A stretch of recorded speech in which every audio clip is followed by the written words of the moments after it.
Jadi brush itu seperti namanya, brush kalau dalam dunia tekniknya adalah kuas gitu ya. Kita sebut aja kuas gitu ya. Kuas untuk mengecat. Dan kuas itu banyak jenisnya ya. Ada yang halus, ada yang agak kasar, ada yang bentuk apa gitu. Itulah brush gitu kan. Nah, sederhananya kalau di Adobe Illustrator kita bisa gunakan brush itu untuk membuat shape atau objek, teman-teman. Jadi contohnya seperti ini. Brush itu ada banyak jenisnya, ada basic. Kalau basic itu seperti ini. Nah, jadi dia biasa ya. Jadi bentuknya dari awal start sampai finish di sini itu sama ya. Start itu maksud saya di sini ini star, kemudian finish di sini ini sama atau bentuknya. Nah, itu bentuk basic, bentuk dasar daripada sebuah brush, teman-teman. Kemudian ada bentuk lainnya misalnya yang agak organik gitu ya. Kalau saya nyebutnya organik yang bentuknya seperti ini. Jadi dia mirip seperti kuas aslinya gitu ya, teman-teman. Kemudian ada yang bentuk seperti ini juga. Jadi dekoratif seperti ini ya. Jadi cara gunakannya sederhana, teman-teman. Kemudian ada yang namanya ini. Jadi ini kayak apa namanya? Smooth gitu ya, kayak bikin bayangan. Saya hapus ya. Kemudian ada yang kayak gini nih. Kalau kayak gini, nah jadi dia bentuknya mirip seperti jahitan celana gitu ya, teman-teman. Ini kalau kita zoom dia pecah nih karena dia bitmap. Jadi ya itu hanya pelengkap saja fiturnya ya. Kalau paling dasar ya brush itu ini tadi, teman-teman, yang bentuknya seperti ini ya kan. Nah, teman-teman mungkin akan merasakan yang benar-benar namanya brush ketika teman-teman menggunakan pen tablet untuk menggambar, teman-teman. Jadi kalau pen tablet itu kan ada penekanannya, jadi seberapa besar kita menekan nanti gambarnya di sini akan tebal. Nah, kalau tidak menggunakan pen tablet atau hanya menggunakan mouse, ini kan tidak ada ngaruh ya, teman-teman.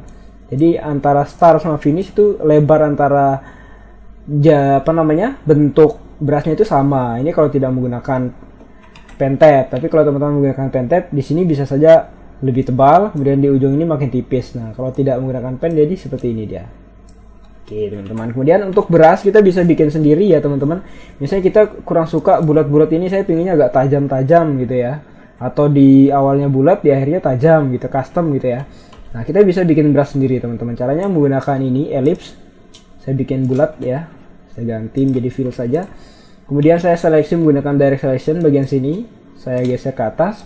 Kemudian saya pilih yang ini, convert menjadi tajam seperti ini. Jadi tidak ada kurva di atas ini. Nah, maka akan seperti air ini ya, teman-teman.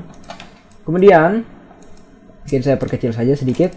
Kemudian air ini akan saya masukkan ke dalam ini tab brush. Kalau teman-teman belum ada tab brush ini di sini ya, di Windows. Kemudian di sini ada brushes. Teman-teman langsung centang itu, nanti akan ada Windows seperti ini.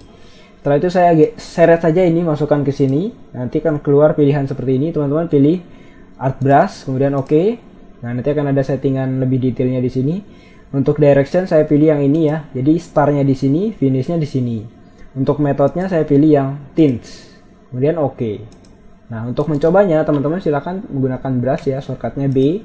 Coba kita, nah jadi dia lebih lebih seperti kuas gitu ya, teman-teman. Ini cocok untuk membuat rambut, teman-teman. Nah, misalnya teman-teman ingin membuat rambut seperti ini, teman-teman bikin sendiri aja brushnya, kemudian bikinlah rambut seperti ini. Itu akan lebih memudahkan teman-teman. Apalagi kalau teman-teman menggunakan pen tablet itu lebih kerasa lagi brushnya. Kemudian untuk akuratnya kita bisa setting nih, teman-teman. Akurat tuh maksudnya gini. Misal di sini fidelity-nya ya, ada smooth, ada akurat. Kalau smooth itu maksudnya ketika kita menggambar lingkaran, kemudian agak miring sedikit, nah dia akan berusaha untuk memperbaiki itu, teman-teman. Beda hanya kalau yang akurat. Kalau akurat ketika tangan, misalnya saya setting akurat, ketika tangan kita agak gemetar gini, nah dia tidak terlalu memperbaiki. Jadi dia akan mengikuti getar tangan kita itu untuk fidelity-nya. Itu aja sih, teman-teman, yang perlu teman-teman ketahui. Kemudian kalau eraser ya kembalikan dari brush, teman-teman. Misal saya punya shape seperti ini ya. Kalau teman-teman menggunakan eraser yang ini ya, nah itu fungsinya akan menghapus shape ini, teman-teman. Sederhananya seperti itu ya, sesuai namanya eraser penghapus gitu ya. Jadi seperti itu, teman-teman, untuk fungsi dari eraser ya, untuk menghapus lah, teman-teman, intinya. Oke, habis ya.